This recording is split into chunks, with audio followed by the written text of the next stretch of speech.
Hi, so this is my second video for Instagram TV. I thought I would show you all some things that I got from the Great London Yarn Crawl that I went on Saturday. This Saturday just gone, the 1st of September. The Great London Yarn Crawl is a really fantastic event. I went for the first time last year. It's organised by Alison and Rachel from Yarn in the City, the podcast.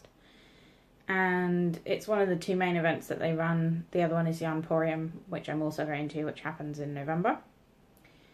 But the Great London Yarn Crawl is basically what it says on the tin. It's a yarn crawl, so there's, I think last year there was about 12 groups and this year there were 10, with up to 10 people on each group, and each group visits 4 shops. And in total I think there was about 10 different shops taking part across London. I joined on the Covent Garden route, which was Knit with Attitude, Fabrications, Wild and Woolly, and Race Stitch, which the only one I've been to before was Knit with Attitude on last year's yarn crawl. And I really love that shop. Like, I could buy so much, well I did buy so much stuff in that shop. But the other three, well, especially Wild and Woolly and Fabrications, are also part of the East London Yarn Triangle. And they're sort of the three of the shops which are most local to me. So I really wanted to go and visit those. And Race Stitch has great fabric and patterns, and I'd heard a lot of good things about them, so I wanted to go and visit them. So yes, I thought I would show you some of the things which I got on the yarn crawl. So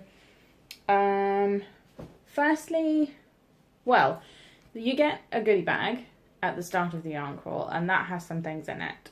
So this year there were a couple of patterns from Blue Sky Fibres, and there was a keyring from Tribe Yarns and a discount code. And also we got a ball of this Willow and Lark nest, which is very soft and squishy. So this is a wool and cashmere blend. It's 50-gram ball, and in kind of, I got a sort of a minky brown colour, which everybody got different colours of this one. And then there were other things. So when we went to Fabrications, she amazingly had a skein for everyone who made a purchase over £20 in the shop. There was a skein of Erica Knight's new yarn Wild Wool, which I think retails at about £12 a skein. So this is 100 grams, 85% wool and 15% nettle viscose. And the skein I got was in this colour Poodle, which I think is a really cool name for a yarn. But it's this kind of like sagey green colour. And then at Wild and Woolly, everyone who made a purchase got a little knitting project book. So it has some handy reference guides on the inside and graph paper and plain paper. So if you're knitting projects and notes, I have to admit I don't really use notebooks that much. I mean, I have a few on the shelf behind me that I've hardly really started. I much prefer keeping things in apps and online, like on Ravelry. But still, I think it's kind of a cute idea, and I think I will definitely use it. Let me think. I think that was it for the kind of quote-unquote freebies. So maybe let's get into what I bought. I did end up buying quite a bit of yarn. I kind of was planning to buy, my shopping list was sort of half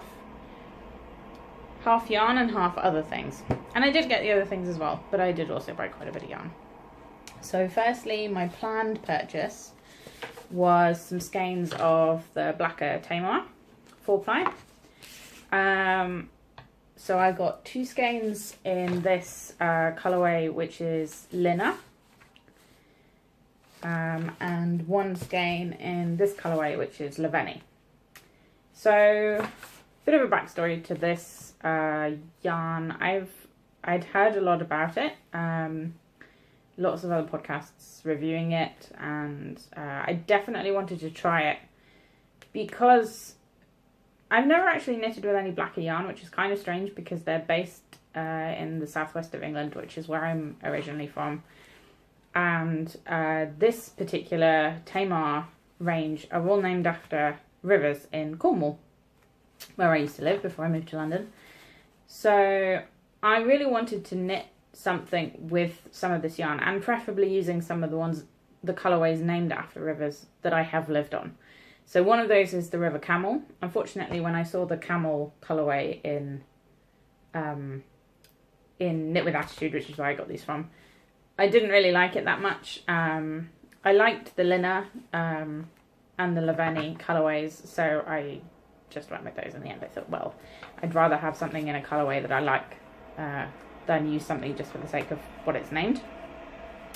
But it's still going to be really special to me, and it's going to have a special meaning. And I am using these to knit the Cal shawl, which has just been released yesterday, I think, which is a pattern called Béton Brut, which is raw concrete in French, by Carrie Westerman.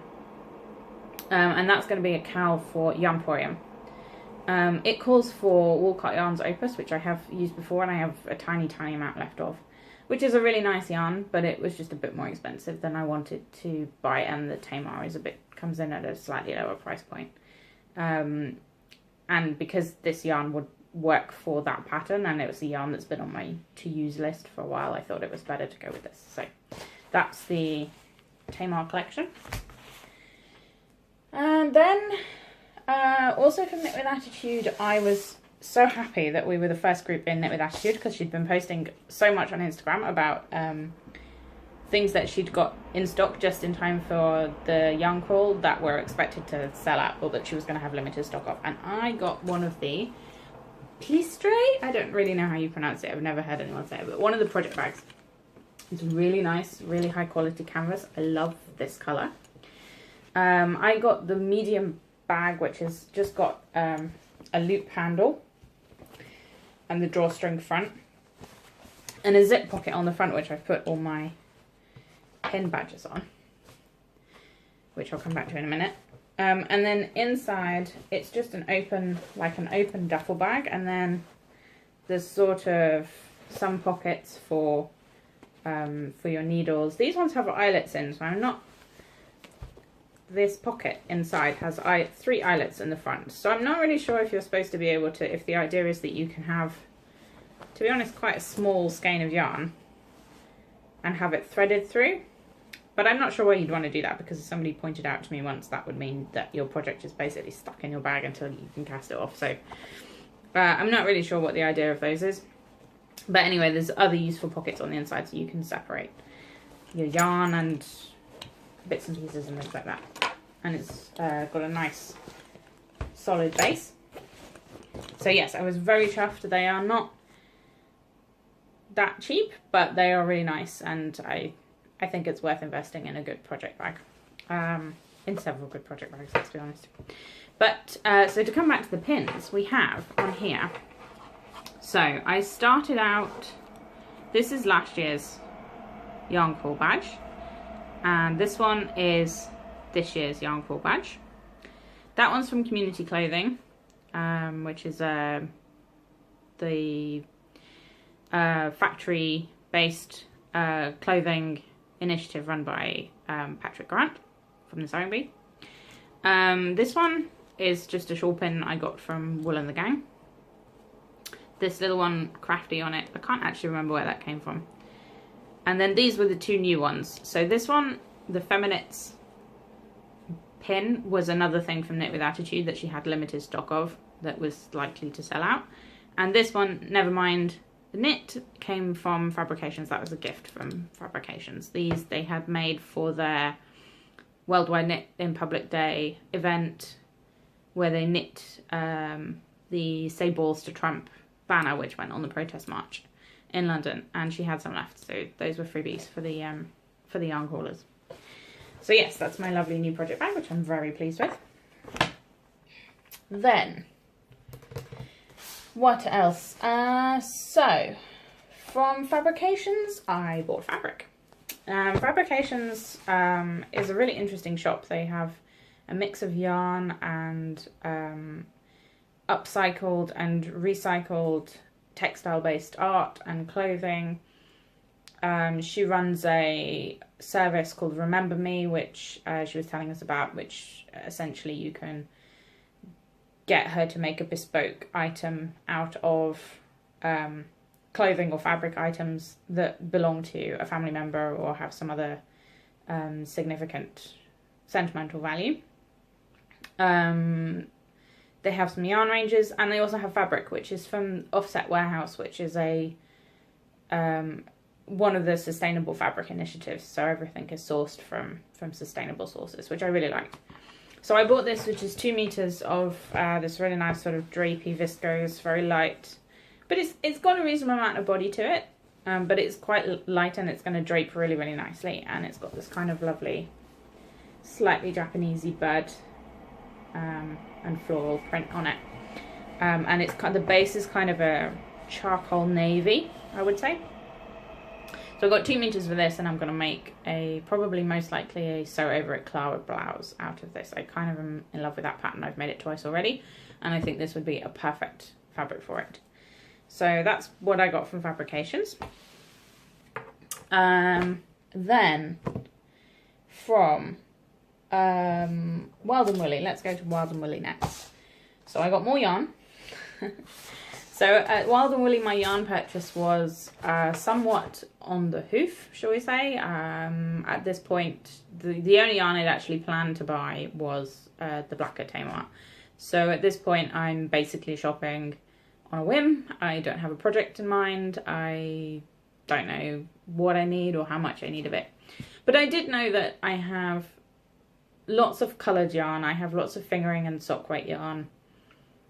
And not so much in sort of neutral palettes or in DK or Aran weight. So I kind of focused on that section of the shop at Wild and Woolly. And I got these 2 skeins, which are a West Yorkshire Spinners Fleece DK. They're natural, undyed, which I think is the only yarn I have in my collection at the moment which is not dyed. In ecru and in light brown. So yeah, these are DK weight, 100 gram skeins. I thought they kind of toned quite nicely together, maybe for a cowl or a cowl and hat set. I'm not quite sure how much I'll get out of these. So that's kind of what I have in mind, and I'm not sure I'll keep whatever I make out of these. I feel like this would probably make quite a nice present for my mum. She does a lot of cycling and she's spends quite a bit of time outdoors, so and she probably goes more in a neutral palette than I do, so yeah, these might end up becoming some kind of hat, cowl, hand warmers set for her. And I also bought Addy Crazy Trio to give a go. I've seen a lot about, well, I've been reading and seeking out a lot of reviews about these. I've seen them at a couple of shows already, and the reviews seem to be very mixed. It seems to be extremely personal whether you get along with these or not, and it doesn't seem to matter whether you previously used or preferred DPNs or magic loop or what length or size of needles. It seems to be very, very personal as to whether people get along with these or not. But anyway, I thought I would finally get a set in 2.25mm, which is the what I've been using for knitting the socks, and I will give these a go when I make the next Curious Handmade Sock Society pattern. I've just finished pattern 4. I cast that off actually at the weekend on Sunday. So pattern 5 will come out the beginning of October. So then I'll give these a go and see how it goes. It might be a total disaster, but we don't know. And then still in Wild and Woolly, we spent quite a bit of time in Wild and Woolly. In fact, we had a very relaxed schedule in all of the shops. And so I bought my yarn and my Addy Crazy Trio, and I, had a bit of cake and some tea and standing around chatting with the other yarn crawlers, and some of the others were still deciding over yarn colourways and things like that. And we had also in the shop, as well as Anna, who runs Wild and Woolly, we had Larissa, who is also known as Travel Knitter, who is one of our local indie yarn dyers. And I love her yarn. She comes up with these saturated, dual tone, amazing colours that just make my heart sing. I love them so much. I have only knitted with one of her yarns before, which was the Midnight Fireflies Tanami 4-ply, Tanami and Baby Camels at 4-ply, which I used for, which was actually dyed for last year's Yarn Crawl Cal, which was a shawl pattern by Helen Stewart, Curious Handmade. But I bought a skein at last year's Yarn Crawl market, and I used it for another Helen Stewart shawl pattern, which was the Talisman shawl. And I loved how it turned out. It was amazing, and it was such a nice yarn to knit with. So anyway, Larissa was in the shop. She had some of her yarn up on the wall. We stood there chatting, and I'm just staring at this wall of yarn going, I can't walk out of the shop without some of this yarn. It's so lovely.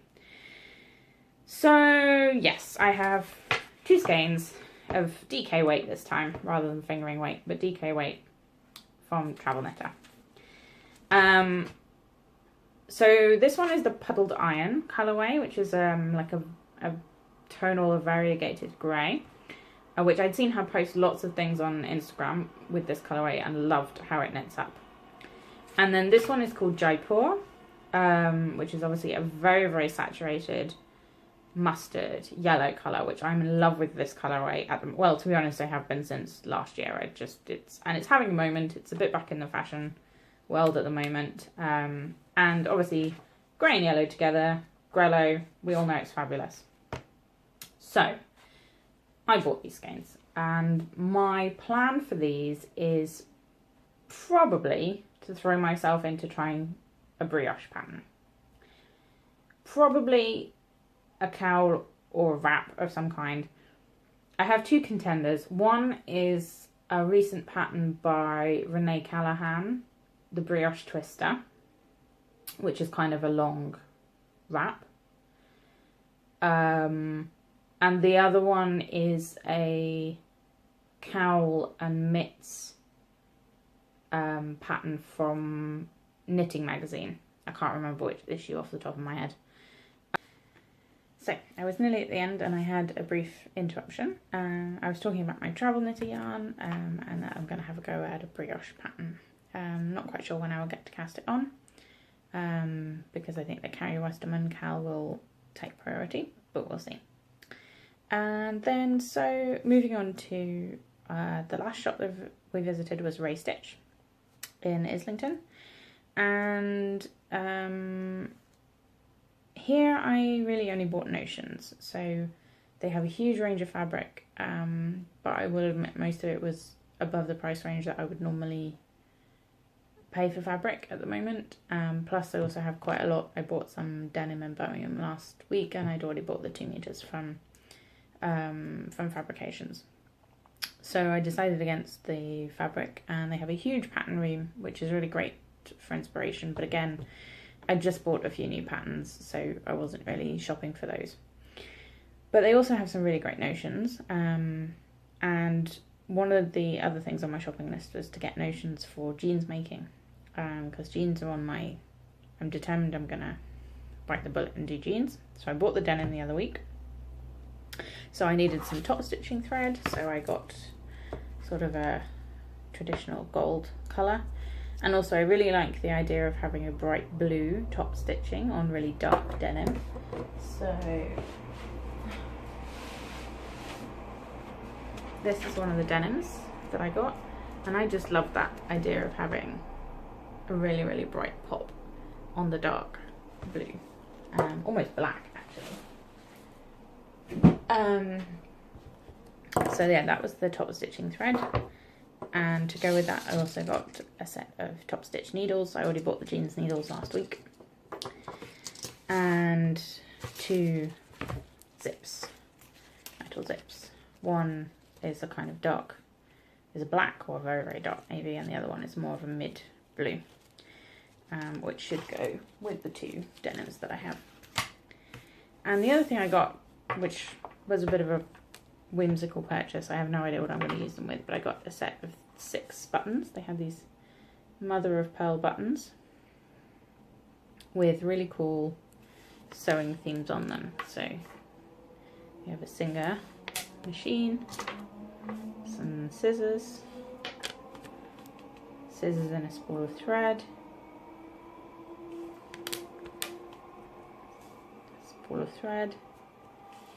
and ball of yarn or pincushion. Not quite sure which one that's supposed to be. Pincushion, I think, actually, with a needle and thread. So they're really, really pretty, and I thought they made kind of a nice set, but not, you know, coordinating but not matching set. I have no idea what I'm going to use them on, but that's fine. They can go in the general collection of buttons that I have. And then you always have buttons for the perfect project. So yeah, that's pretty much my haul from the Great London Yarn Crawl this year.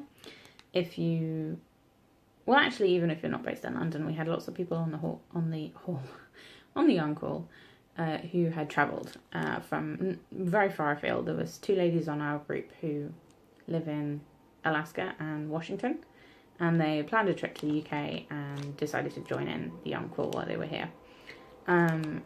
It's well worth doing, and also it's for a great cause as well, because it's raising funds for some of the charities like Knit for Peace and Refuge, which the Yarn and the City Girls support with their events. So it's worthy and it's fun, and you get to socialise with lots of people, and yeah, it's just really, really great event, so I would highly recommend it, and I will definitely be going again next year. So I think I better wrap up because my video is now quite long, and will probably take hours to upload, but thanks very much for watching, and I will see you again soon.